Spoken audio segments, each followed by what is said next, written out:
We are back again with Voices of Influence, a series that inspires and empowers. And every week, I get so inspired by the guests that we have because each one has walked a journey that is now inspiring others. And many of our guests are using those same gifts to empower many through the work that they do today in every aspect of their life, whether it's their personal life, their professional life, and whatnot. So I think about the last few weeks of just the different guests that we've brought and what led me to do this series. And it was really reading so many stories from Hispanic Stars Rising, Volume 5, The New Face of Power. And you have probably seen me and heard me over the course of this series really highlight that, because that was truly inspiring. And wanting to highlight some of these authors is really what stood out to me. So today is no different. We have Fredeswinda Collazo, who goes by Freddie. She is the founder of True Blend Learning, and I'm excited for this conversation. I'm excited because Freddie has a powerful message, and she loves to remind people to remember that authenticity is your greatest strength, even in places where you feel like you don't belong. And I think we've all had those moments where we feel that we don't belong in different places. And I just want to welcome you, Freddie, and just say thank you for taking the time to be here today and just really inspire us through your words. And I just want to give you a moment to just say thank you and really just introduce yourself and tell us a little bit about who Freddie Collazo is. Thank you so much, Chris. It's really exciting to be here. I'm glad that we were able to talk about this topic, and hopefully someone resonates with our story and is able to feel inspired by the journeys that we've had. So a little bit about myself. I grew up in one of the poorest towns of Puerto Rico. My grandmother had to sew or glue the shoes because we couldn't afford new ones. And so at age 9, we moved to the US. And I started working at the age of 13 every summer at a factory, from the Monday after school ended to the Friday after it started, right? For many years. So by age 20, I was already working full time and was going to school, to college. And I became homeless for 8 months. And even then, I kept a strict routine of working full time from 8 in the morning to 4, and then attending school from 5 p.m. to 9 p.m.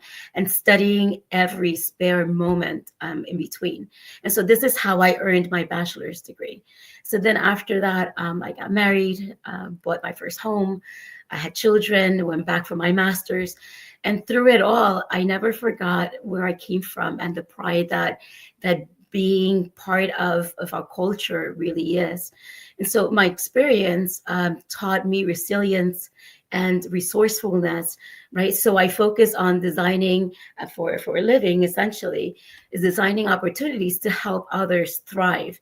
And so I know what it means to struggle, right? And so the programs that I've built support those facing economic hardship, as well as corporations, right, with that bottom line and generating revenue. But there's a sweet spot for me for having social responsibility in helping people who are going through financial hardships be able to build sustainability. And so my story hopefully proves that hard work and education can change lives, and that working together, not alone, really does make a difference. Yes, thank you for sharing that. Because there's so many people that have beautiful stories that in their moment may not have been or felt beautiful, But when you look back, you know that some of those most defining moments in your life that has shaped who you are today.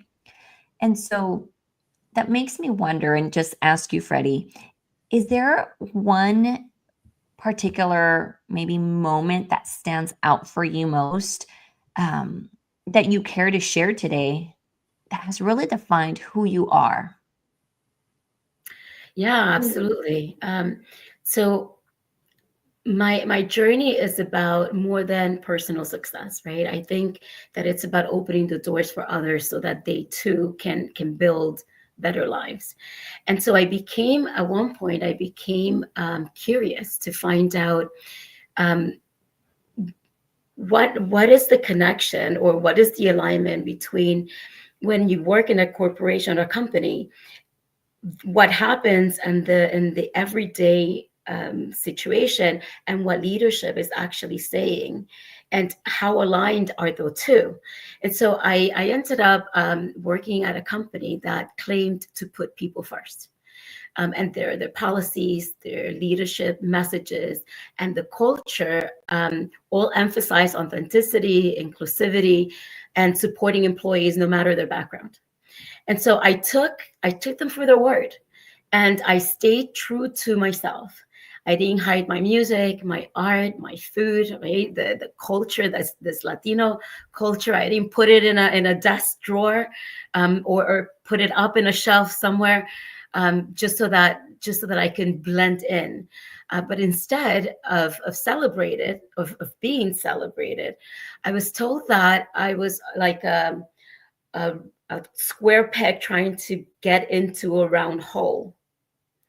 And that my ideas, even though this didn't happen in other companies, right? Where I conformed, where I adapted, where I molded myself to fit into the corporate culture. It was more of um, just being my authentic self, still bringing in the outside of the box ideas and the overall way of communicating. The only difference this time around was that I was not hiding that I am Latina, that I am a woman, that I am very proud of who I am and where I come from. And so, but that experience taught me that a valuable lesson, right? Not every company talks about diversity, truly embraces it. And so now I work to create spaces where authenticity isn't just a buzzword, right? That is truly valued. And so that experience, I ended up, interestingly enough, is the only job I've ever gotten fired from. But just the thought that being your authentic self, and still bringing to the table the things that you would normally bring in, should you not have denied or adapted or acculturated, acclimated to the corporate culture, just based on your experience, on your skills, on your capabilities, on your performance. That was not enough. So I found that really interesting, and it changed the way in which I approach the message that corporate leaders say, and truly what happens in every single day situations with employees, and how do you bridge that gap? Yes. Oh my gosh, so many points to touch on there because Yeah. because it's so true, right? I worked for a huge corporation, and diversity is talked about, you know, all the time because it's something that has to be talked about. But there is a point where it's like, who are the leaders that are truly embracing it and living it and allowing people to show up as their true, authentic selves? And then who are the leaders that are not? And what are we doing in that gap, right? Because when we can't show up to work and be who we truly are, it dims our light. And I believe wholeheartedly that there is so many people out there, especially in corporate spaces, who are afraid to really shine, to really show who they are, because they're afraid of maybe what el qué dirán, right? Yeah. What are people going Getting to in trouble. Yeah, absolutely. And I don't know. I'm curious to hear from you how you work to just bridge that gap. Yeah, I think it's a mindset shift that you have to go through. Working just working in the nonprofit sector, or just growing up in disadvantaged communities. Um, the mindset is very different from corporate and wealthy spaces. For example, for a disadvantaged community, money is scarce. So families struggle to afford food and rent, school supplies, right? Every dollar needs to be stretched. In corporate, money is seen more like a tool, right? People talk about investments and vacations and bonuses without any worry. The same thing as when you look at coming from an economically disadvantaged space, helping you focus on serving the community, making a difference, right? Filling that basic need. Whereas in corporate, it's more the decisions are made based on revenue and stock prices and the company goals, right? And so it's having the understanding, the awareness of where they are in their mind and how you are able to connect it. Like in a corporate environment, for example, many assume that if you work hard, you will always succeed, right? Or that people focus on personal success and financial gain, and that many don't necessarily understand what it's like to lack food or shelter. It's just there's this overall openness to just struggling is rare. Independence comes first, right? Working hard equals success. Well, that doesn't necessarily translate to someone who doesn't have enough to survive or is barely surviving, right? People who work in multiple jobs still sometimes struggle to get ahead in unfamiliar systems. People who share what little bit they have, they to be able to support each other, because de donde comen 10, de donde come uno, comen 10, right? That's the saying. So it's that mindset of struggling is normal, community comes first, and hard work doesn't necessarily mean success, right? The choices that are made are it's based on what's right at that moment, like paying the rent and buying food as opposed to buying the most nutritious food, right? Because that's more expensive. And so it's having that level of understanding and the overall mindset that helps you shift and stay authentic to who you are ultimately, but still be cognizant of the people who are around you, not having those same experiences or the overall understanding of what it takes and what it means to live with need. Yeah.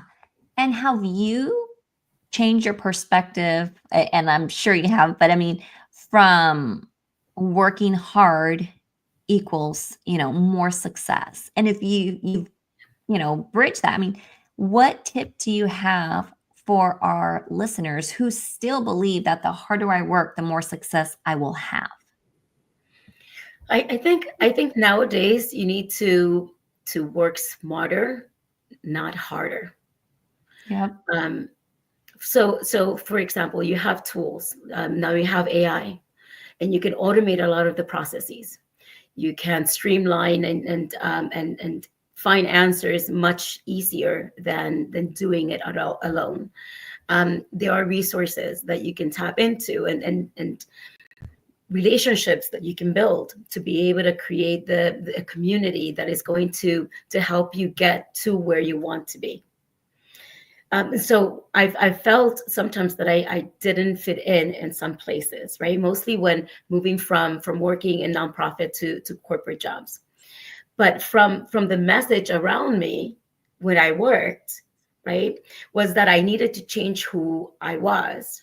And even though it didn't feel right, I mean, the nickname Freddie came from corporate because they couldn't pronounce my full name, Fredeswinda, and they couldn't pronounce Fresa, which is my childhood nickname.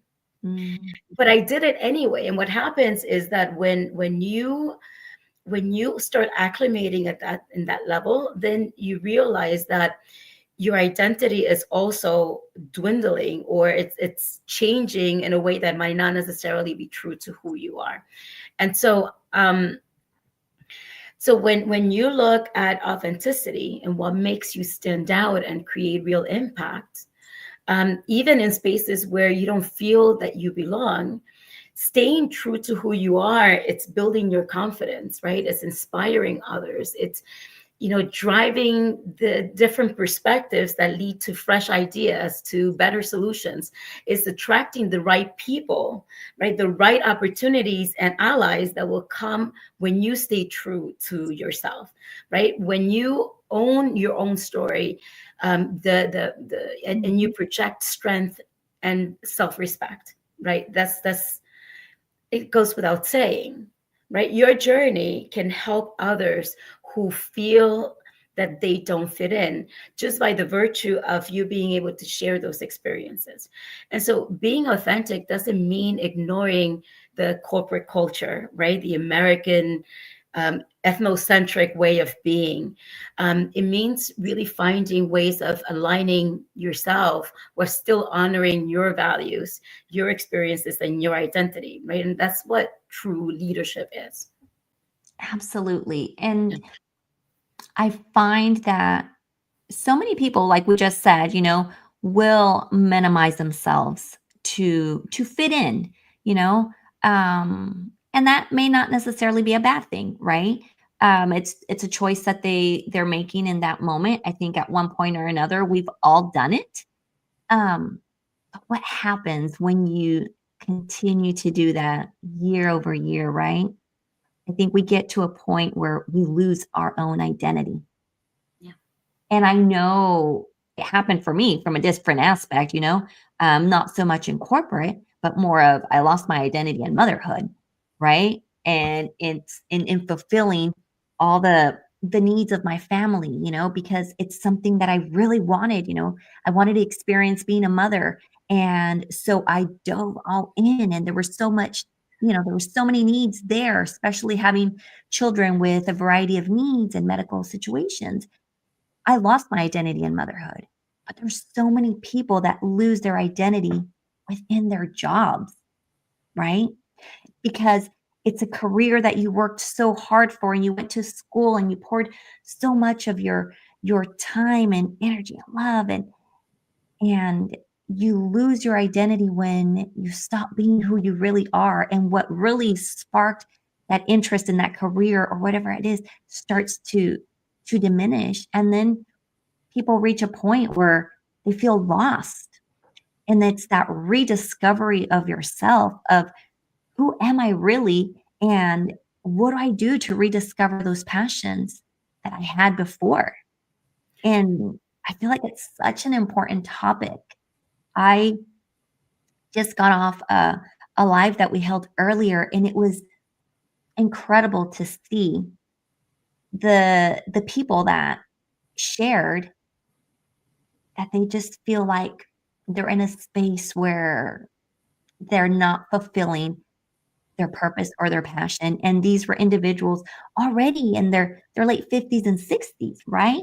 But the sooner we realize how to stay true to ourselves and be able to shine in the spaces that we want to, I feel like that's when we, we elevate and we shine even more, because now we feel like we're being our true authentic selves. Yeah, you're absolutely right. It's looking at ways of integrating the overall culture around us, and staying true to who we are. It's just a really delicate balance, right? I mean, you have to pay attention to the workplace norms, how people communicate, dress, interact. You need to find like a common ground, where, if your coworker likes coffee, then you can bound over that, not necessarily because of your background, right? But you're building relationship based on shared interest.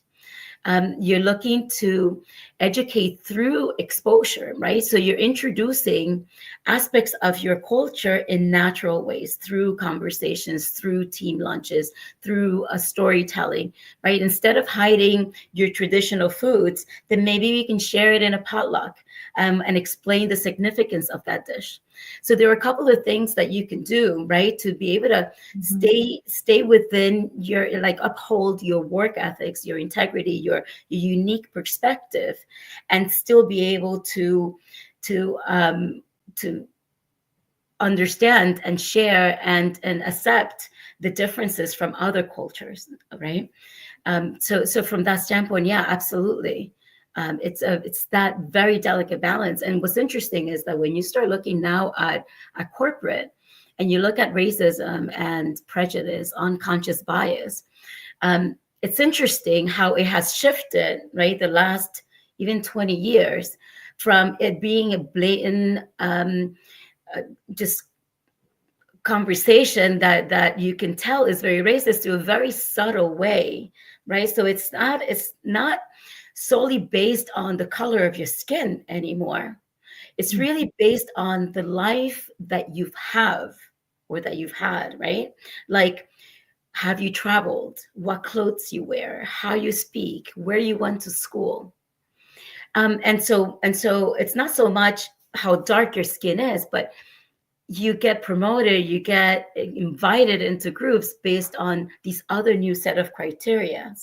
And so it's just interesting to see how the dynamics have shifted to the point where it's very subtle. And unless you know exactly, like, what are those things that they do, you might not necessarily be a part of that. And so the important thing is that if you're not invited to that lunch or go out to drinks or what have you, it's not a reflection of you, right? Or it's not because they're thinking, you're, oh, well, you have children, you have to go home, and so I'm not going to invite you. And that's potentially the logic that they're using to justify. It's really about you saying, I have my priorities, and I am going to work to perform a specific job, and I need to be able to balance work with my personal life. And ultimately, what matters is the value that I bring to my personal life, to my friends, to my family, to and the richness that I build for my life overall. Not so much having work become your life, right? I think that's part of that overall balance that you have to bring in. And so when you look at it from that standpoint, then it doesn't matter what their opinion is from a racial, subconscious, unconscious bias standpoint. What matters is what you believe, who you are to be.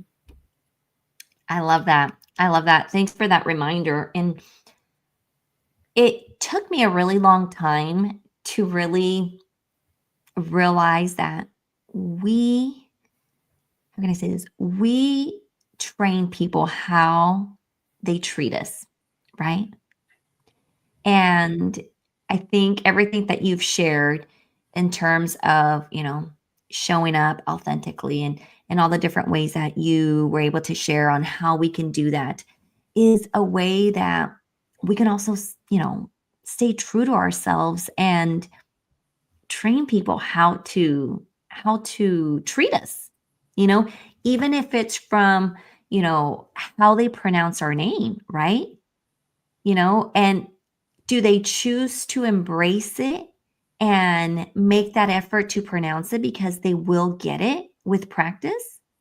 Or do we say it's okay? I did that for a long time, right? My name is Chris, and people call me Christy, Christina, all these different things. And I used to say, oh, it's okay. They don't know. But then I was like, no, it's Chris. So they show up and say, hey, Christina. And I say, oh, it's Chris. And they look at me and, I don't give an explanation, but it's, helping others understand how we want to be treated in a polite way, obviously, right?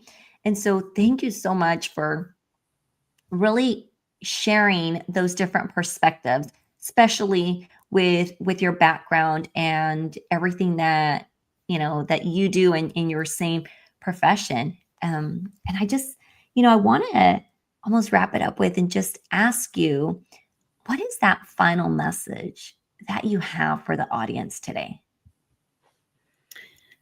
Yeah.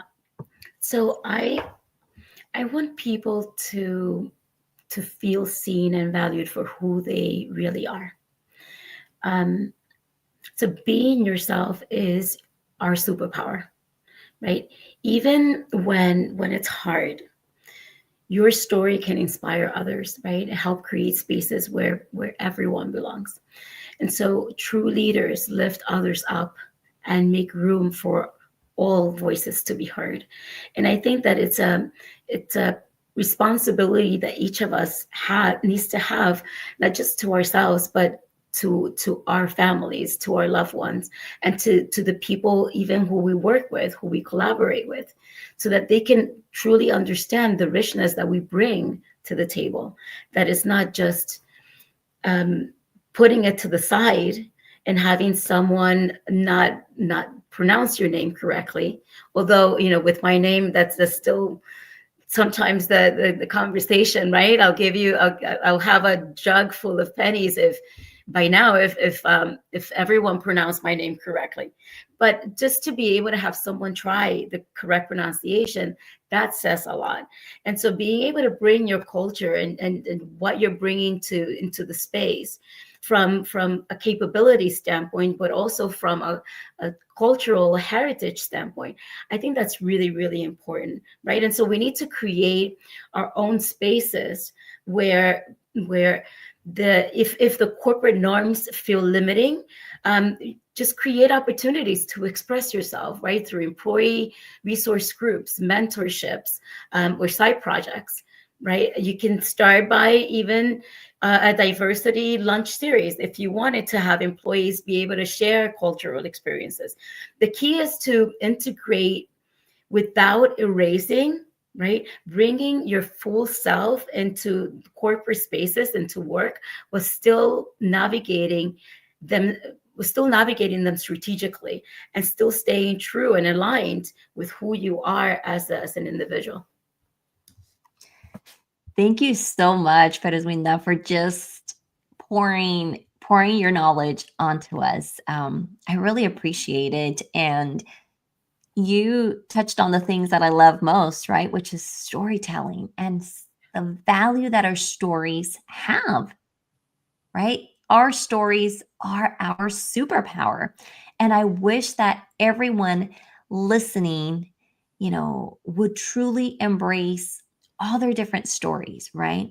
Even those that may be painful, because it's in those stories that we identify why we are who we are, what has shaped, who we are.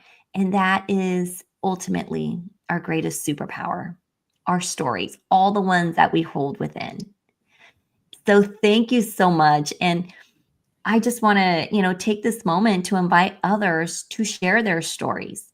If you want to share your story in an article in the Voices of Influence publication, please send me a message. We'll get you, we'll get you the link so you can get your article submitted.